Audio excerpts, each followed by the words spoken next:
Good evening. My name is Martin. I am one half of the writing team Bradley Lejeune, and tonight I am going to be revealing the cover for the second book in the McMurdo Rift series, The McMurdo Triangle.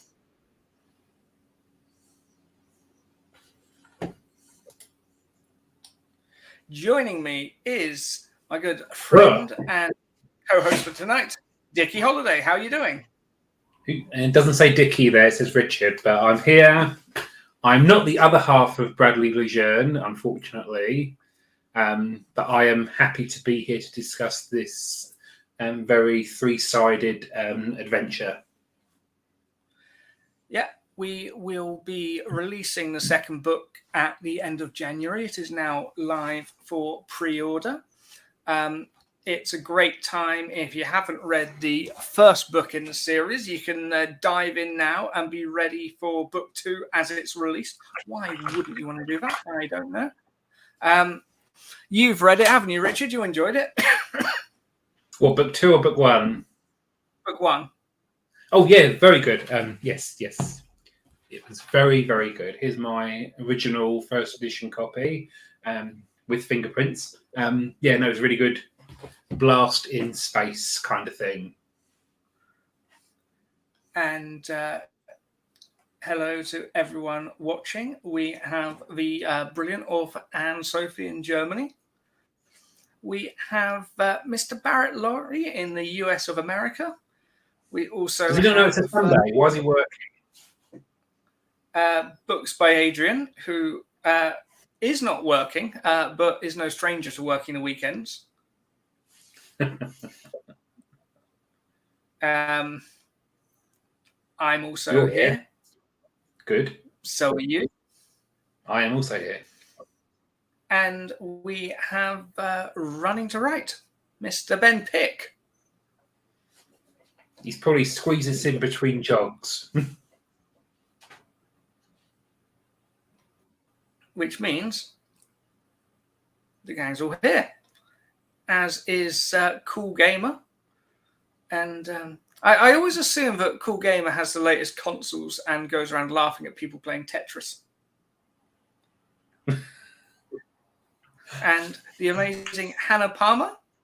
She is here. Who we hope to see in London later this month. Yes. No pressure by mentioning that live on the internet. A familiar Norwegian who we will be hearing more from later. And my calls to action have obviously worked because I've sold a copy already. Brilliant. Thanks, Anne. You are wonderful. And I posted the link.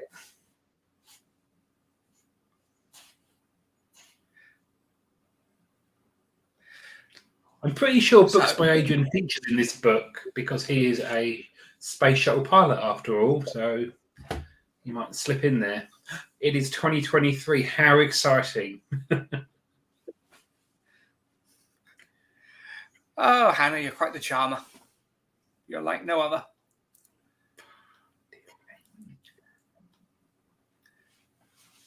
So you were going to prompt me to recap book 1, weren't you? I was. So I think you should do that right now, Martin. Tell us about book 1. I'm so glad I splashed out on the expensive host. So this book, The McMurdo Rift, is set in the future. We start very excitedly with the...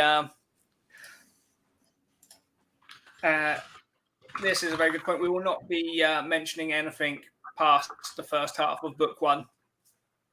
So we won't be mentioning that or that... that thing that happens to those people. Mm-hmm. It is rifty.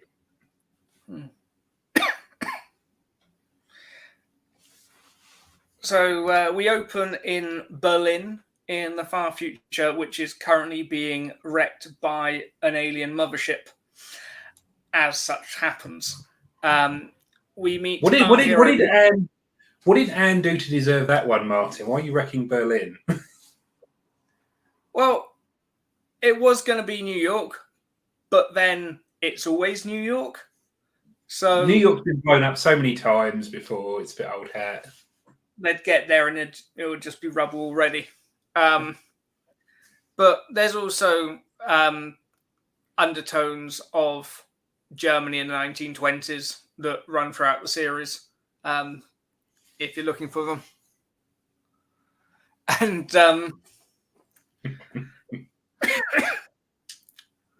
sorry, I've just got a bloody flu. But I'm sure Adrian can have my typewriter when he pries it from my cold dead hands. Well, not being funny, he's got to pay for the shipping for that thing, and it weighs like 100 kilos, doesn't it? That's very metric of you. I'm full of surprises, aren't I? So, what happened is Earth started this grand empire, and the colonies, they rebelled, and the nearby aliens, the Karoo, joined them, and they had much more powerful weaponry. So what ended up happening was that they came in, smashed up half the planet, and the one guy who pulls a daring mission manages to stop them at the last minute. And that's before we even get to chapter 1. So much action in that prologue. You don't know where to start. Prologues are very hard to write, it has to be said. And then you find there are people who just skip the prologue. Skipping the prologue is just wrong, isn't it? It's like you need it to have action, you need to be exciting, but you can't introduce too many people at one time. You can't, confuse people that way. And I mean, what you could do is just change chapter 1 into prologue and then renumber all the other chapters.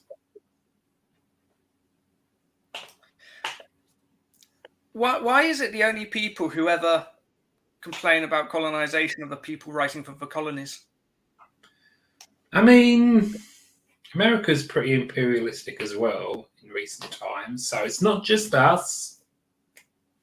And moving we are the OG colonizers. We do know how to do it good and proper, don't we, Martin? Well, I think you'll find that was the Romans. Well, there we go. I was told not to be controversial in this show, and I think I've already ruined that. I think it was Adrian's fault. But yeah, Adrian usually incites the rebellion, doesn't he? Doesn't he just? Yes. So the war's over. The colonies break off and become the United Terran Colonies.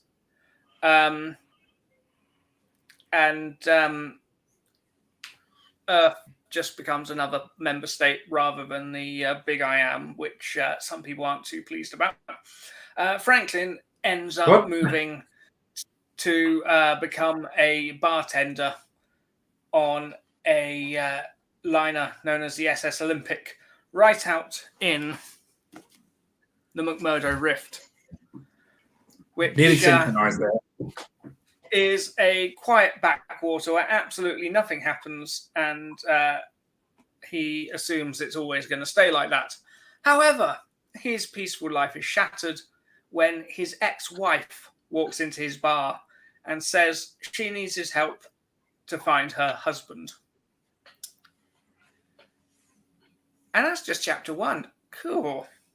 Is this where the triangle comes from? Is it a love triangle? There is actually a mention of the triangle in one of the early chapters of the first book. So pay attention. Which is actually sort of stuck quite in there.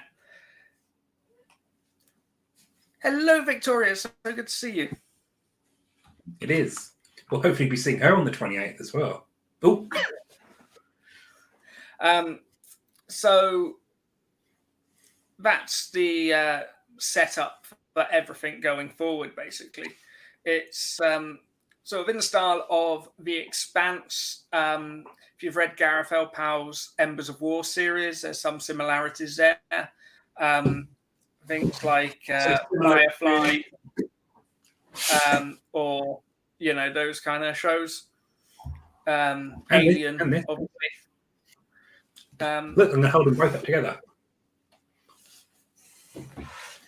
Yeah, well, I've picked mine up, Martin. I am a visual person. Yes, but is yours signed? Mine's been enjoyed. Is that good enough?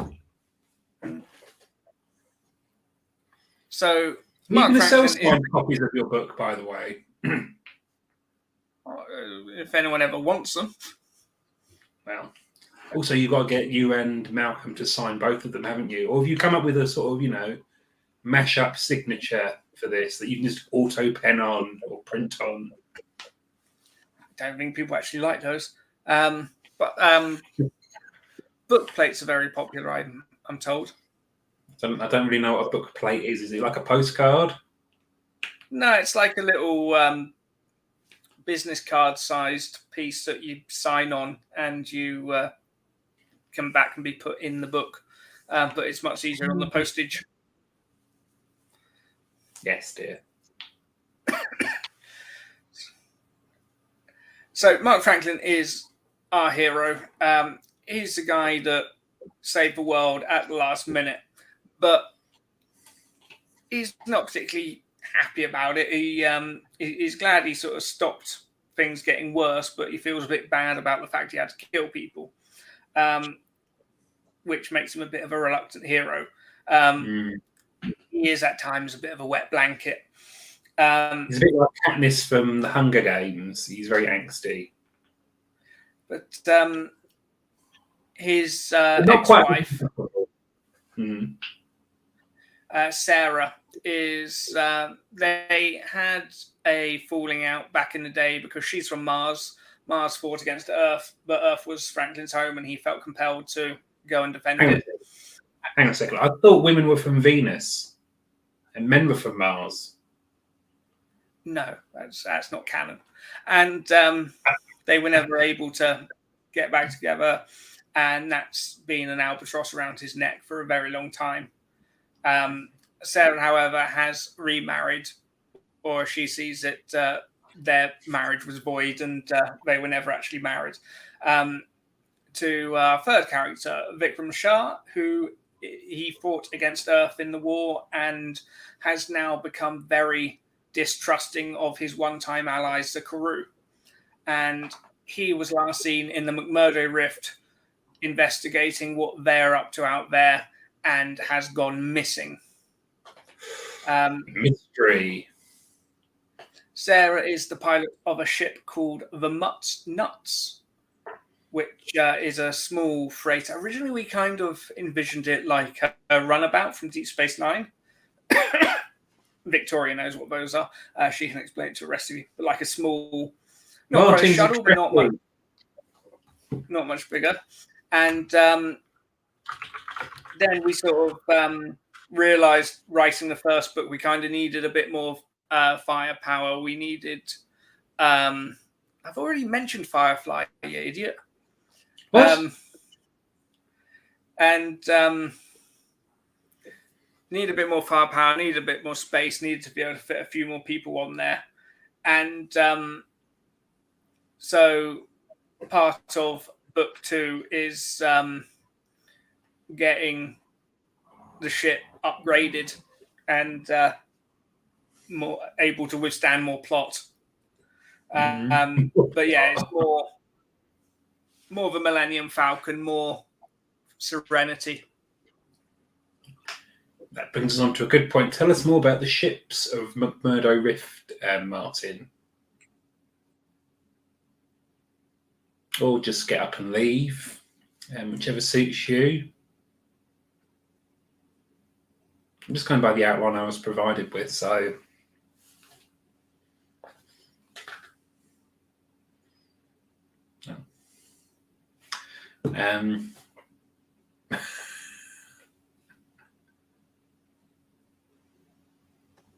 So the main ship is the SS Olympic, which is a luxury liner.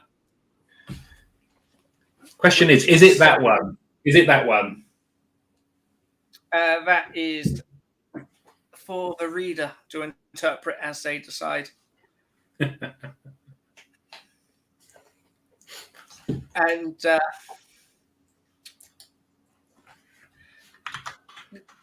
we were sort of trying to think of what's when we came up with the series, we didn't want to just outline book one and then try and outline book two. It was more like developing a TV show where you kind of come up with a world. And we wanted, we didn't want it to just be the Enterprise or a space station or the kind of settings you've seen over and over again. We wanted to come up with something that was a bit fresh. And one idea was that we would be based off of a mining colony, and that sort of didn't quite come together. And then I landed on this idea of an aging starliner that would have been the most expensive, luxurious way to travel 50 or 70 years ago, and now is completely out of date and not particularly well traveled, but still doing the old rounds just out of habit as much as anything. Mm-hmm. And that's actually served us really well for these books. It has. I think it was an interesting and quite unique and innovative kind of framing device you went for. And you've kind of got this whole theme of like faded glory going throughout the whole book, like the settings, the characters, and it works really well. So yeah, you did well with that. Have some claps. That's far too kind of you. The watchword for the first book was faded seaside glamour. I was close then. I was close. Yeah, absolutely. And that's sort of how we wanted to we wanted a lived-in world that we throw the reader in from the start and almost let them catch up. Which a lot of genre fans really enjoy. So what you're saying is, Martin, if this book was a seaside village in England, it would be West Wittering. It's not Western Superman. Clacton, maybe? Margate. Oh, yeah, I'm getting that vibe now. Oh, we need to be careful because Hannah's from that kind of region. Don't say Folkestone or Eastbourne, or she will be very upset with you. There you go. But, yeah, definitely Brighton Pier kind of vibes. The Olympic is captained by a guy called Arnold Philby, who he served with Franklin during the war, and he actually took the command of the Olympic to stay with him. Is that another love triangle there between Philby, Franklin, and the Olympic? Well, the way things turn out in book 2 mean that that's not going to be an option, unfortunately, going forwards. Oh, is that a tease? That is a slight tease. Yes, why don't you tell us more about book 2 by going over the blurb? I feel a bit bad because we've kept people. We've kept people hanging on. We've said we're going to tell them all these exciting things, and we've just gone over book 1, which they've either read already or have rushed out to order. Bless them. So order it now. Let's have a look at the blurb for book 2, and then we're going to bloody reveal the cover. An unseen menace, a deadly coup. Out on the edge of human-controlled space, ships have been going missing. For years, rumors have circulated about risks to shipping in the dangerous region. What started as an old wives' tale amongst traders has recently seen a spike in lost ships. Are they being abducted, destroyed by an unseen force, or simply vanishing without a trace? When the UTC government attempts to provide calm by introducing the brand new luxury liner SS Majestic to the old run through the McMurdo Rift, it causes a shakeup for Mark Franklin and the crew aboard the Olympic. Will they get to the bottom of what is causing ships to disappear before time runs out? Even if it means taking their ship inside the McMurdo Triangle.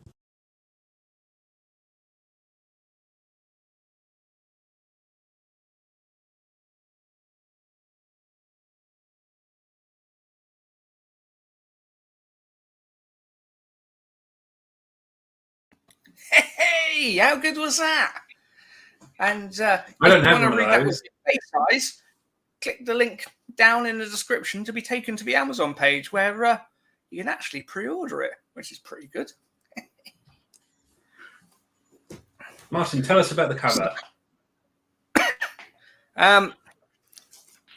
It's a book, got some spaceships on, firing lasers. Everyone loves lasers. It's got the word triangle. It's basically Pythagoras. Yes, it has got the word triangle on it, hasn't it? And if you buy the paperbacks, it's got the numbers on the spine. Who doesn't love a number on the spine? Even better. We are getting some reaction in the chat to that thing you just did.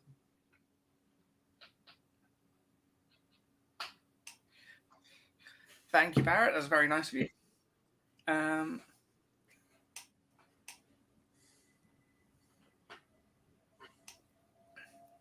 Ooh, that was fantastic. Anita's here, and she says it's gorgeous. Hi, Anita. Thank you so much. That was funny because he did the voiceover. Everyone loves lasers. It was going to be green, and then it wasn't. And Snail was here. He is the best beta reader in the land. You can't have him. I own him. He was an insult to me, wasn't it? Yes. So book 2, we are really racking the stakes up. We've got new characters coming in. As the blurb indicates, there is a new ship, the SS Majestic, which is everything the Olympic isn't. It is brand new. It is shiny. It has all the mod cons. And it has a new captain, Kate Smith, who comes in and... Hang on. A woman is the captain of a spaceship. Good and there her. was me thinking you would jump onto Captain Smith.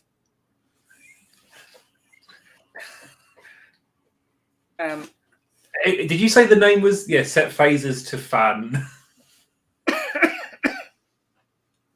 So did you say the captain's name was Kate Smith? Kate Smith. I think I know where the Kate's from. I think is that named after the actress who played Catherine Janeway in Voyager. I've got it. No. Just say yes. No, because it's a fucking Voyager, man. Have I just started a whole new argument then about whether Voyager counts as Star Trek? It counts. Yeah, and that says more about you than So, your idea of high art is bloody Doctor Who in 1986. True. When even the people who like Doctor Who gave up on it. Let's talk about the new characters some more, shall we, Martin? So there's been ships going missing. No one's quite sure why. You've got some characters who we will hear about more from at the end of this, so stick around because we've got something very exciting to end on. Who they have some more eccentric theories about what might be going on. You know, when you get out into space, who are the flat earthers going to be? And the Vogons, no. I got that one. You got some people think it's conspiracy, some people think it's magic, some people think it might be something scientific and are just trying to find proof that they can actually, report on that without looking like eccentrics. And then other people think they're just being shot by the Koru. And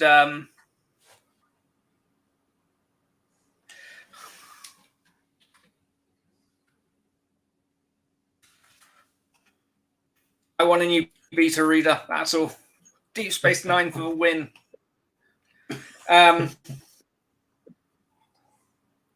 They don't even fucking get home. And so the government are worried that, people are freaking out. So they send the big, expensive new ship to the region to say, look, everything's fine. This is all fine. How are you? And our characters are sort of pulled in to help with that, even though the fact that there's a big shiny new ship doesn't mean great things for the Olympic, which is going to be, it's not going to be as popular or going to be turning much of a profit if they're now competing for this dead end route. Certainly after everything that goes down at the end of book one, it's not the place that people are wanting to take their holidays. Intrigue. We also get to meet Arnold's niece, who I believe she is mentioned briefly in book one, but she also ends up on the Majestic. And is she from the south of France? No. So she's not from Nice? No. Niece from Nice. I'm glad you make yourself happy. Listen, someone's got to laugh at my bad jokes. And she ends up working with Franklin, and he starts to take her under his wing and teaches her how to be a bartender in the back of the Beyond. The tip to be an effective bartender is not to give too much head. That sounds a bit rude. I'm sure you didn't do that intentionally.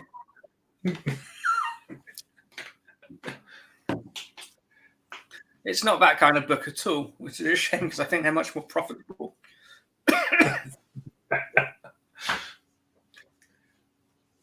Extra for those ones. Yeah. But we have the Majestic, which is a much larger ship. It's no,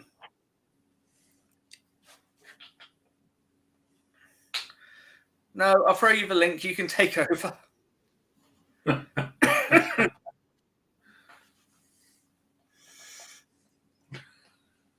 But and as the Majestic does, we've got the Olympic, we've got the Majestic. What other new ships have we got, Martin? Because we need more spaceships. Well, we see the Mutt's Nuts return, which has now been upgraded, and they have a new. There might be a ship in one of the books. I want there to be like a rival ship, which is the Cat's Meow. Ooh, I quite like that one. Is it piloted by Jeff? Yes. And who's Jeff? Back, although he's read this book to find out who Jeff is. There is a new character called Nigel who is a rival to Sarah, and they end up as frenemies, as the cool kids say. Ooh. And he ends up sort of working on the Mutt's Nuts as well.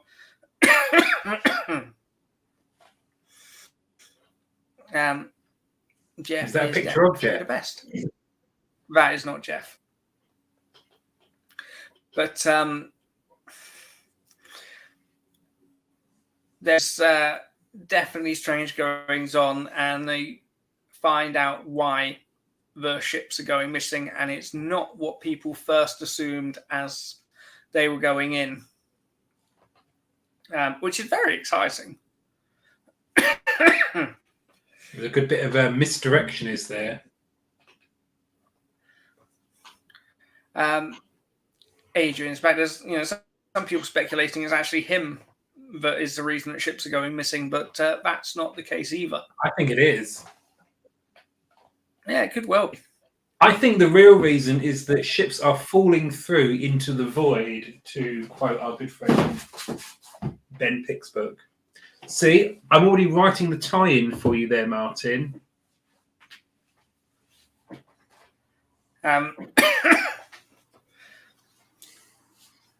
Yes, well done. Thank you. You're welcome. So we've got new characters, new ships, new settings. It's really cranking the tension up from the first book, which was pretty cranked up to be, that had to be said.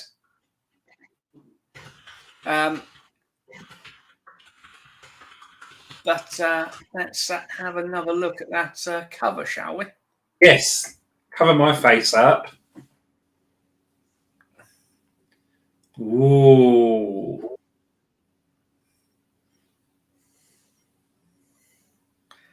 And since I think we've set out quite well, why don't we finish up by having a listen to the opening prologue of the McMurdo Triangle? Are you reading it? No, I am not. Oh, thank God. So just a reminder, if you want to get your pre-orders in, click down in the description to be taken right there. And if you want to know what it's all about, have a listen. I'm saying we call it, came Nelson's voice over comms from the SS Carol Deering. Ben sat in the modified space of the SS Ellen Austin's cockpit and gave a long sigh.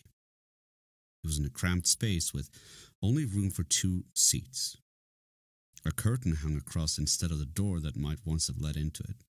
Ben's wife, Mandy, had tie-dyed the curtain back in more optimistic times. When they had bought the Ellen Austin, where it was now sitting, had been a part of something more akin to a bridge, perhaps 10 times the floor area. Wasted space that Ben, Mandy, and Tarek repurposed to hold equipment vital for their mission.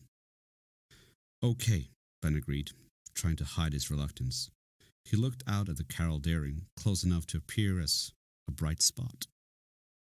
Its dull metallic surface caught a little of the light from the distant radioactive inferno of the large blue star. The star was the only object within almost 1 billion kilometers of the 2 ships. It was a very showy star. At a little over 100 million years old, it was likely already halfway through its life. They had been hoping that there might be another less visible but more interesting and rarer object to be found out in the cold, featureless expanse of the McMurdo Rift. Then again, they had been hoping for months now and with nothing to show for it. I was so sure this was the place, Ben added, almost grinding his teeth as he spoke. All the data, the gravity effects that can be explained by that blue giant alone, and nothing bloody else for a few light years that could complicate our sums. And what with the disappearances, Nelson said, although he sounded a little like he was placating Ben. If he just wanted to move on and be one step closer to putting this whole stupid venture behind them, well, Ben couldn't blame him. Still, points for effort. There had been great excitement as the 2 ships, working together to scan for gravitational anomalies, had headed toward this remote part of the McMurdo Rift, a remote part of an already outlying area of the United Terran colonies. But that was where the great discoveries were so often made, on the edge of things. While the Carol Deering focused on the discovery of invisible matter and forces, with the idea of parallel unseen dimension even on the table, Ben's crew were just as wacky in fringe theory. Few disputed the theoretical work behind wormholes was sound. It was just that no one had ever seen one and no one knew how to detect one, if they even existed. Ben, Mandy, and Tarek thought maybe they did, and the 2 ships combined the efforts of their specialist sensor arrays to look for evidence. The crews of the SS Ellen Austin and the SS Carol Deering were all scientists who had given up comfortable lives to prove theories that could have huge repercussions for humankind, if they were true. Success would also guarantee a lifetime on the speaking circuit afterwards. "Hey, you want to come over for dinner later?" Nelson asked in his chic Caribbean accent. Nelson, as far as Ben was aware, and they went back to university together, had been nowhere near Earth, let alone the Caribbean. Yet he had never adequately explained the almost musical accent he spoke with. "Christian's cooking plantains. We've had them growing just behind the drive cones." Ben laughed. The Ellen Austin was a hodgepodge of a ship, an aging shell repurposed with narrow budget and a lot of ingenuity by Ben and Mandy. Mostly Mandy, who was 3 times the engineer that he was. In some parts of the ship, things only seemed to keep running by use of tape, spare bolts, and wishful thinking. Yet a visit onto the Carol Deering always felt like a journey into chaos. "I'll check with the boss." "Is that Mandy or Tarek?" Nelson asked. Ben leaned forward. Even though he had the comms running into a headset and knew there was no one else in the forward part of the ship with him, he's had enough. I mean, I can't blame him in a way, although no one put a gun to his head and made him come. But he's constantly grumpy and showing the signs of having been out there too long. Tariq had been a brilliant student when Ben had taught interstellar physics at the Mariner Valley University on Mars, and had worked in small ways on Ben's theory. He was now, Ben felt, suffering a little buyer's regret. It'll be nice to get an evening away from him, to be honest, so I'm sure Mandy will be up for it, and we haven't seen Loki in weeks. That young man grows more every time I see him. 8-year-old Loki, Nelson and Kristin's son, sported a great shock of thick, curly black hair that added almost 6 inches to his height the last time Ben had seen him. He ran riot in the many spaces of the Carol Deering, which, like the Ellen Austin, had been a medium-sized freighter before being turned into its current role. It could have housed 100 people or more, where now it held only 3 people and a lot of scientific equipment. They had turned the very structure of both ships to the sensitive scans that would hopefully pick off the proximity of the wormholes. Effectively, they lived within huge antennas that were, despite their appearance, a marvel of engineering. So far, however, it was all for nothing. "Okay," Ben said, "let's get going. One more sector to try, we'll prep and jump, you be ready to follow." Less than 5 minutes later, the Ellen Austin jumped. One moment it was drifting along serenely in space, and the next it jerked forward and streaked away at astonishing speed. It went past the vast, hot, distant star that would, in cosmic terms, burn itself out in the blink of an eye. Unseen because Mandy had been grabbing some crash time and Tarek had to grab a drink, a small hit flashed briefly across their records. They wouldn't see it at all until they analyzed the data a day and a half later. The Carol Deering, despite some familiar concerns when it first fired up its drive, was ready to follow up a few moments later. Except that it never followed, and several hours later, and millions of miles away, the Ellen Austin reported it missing.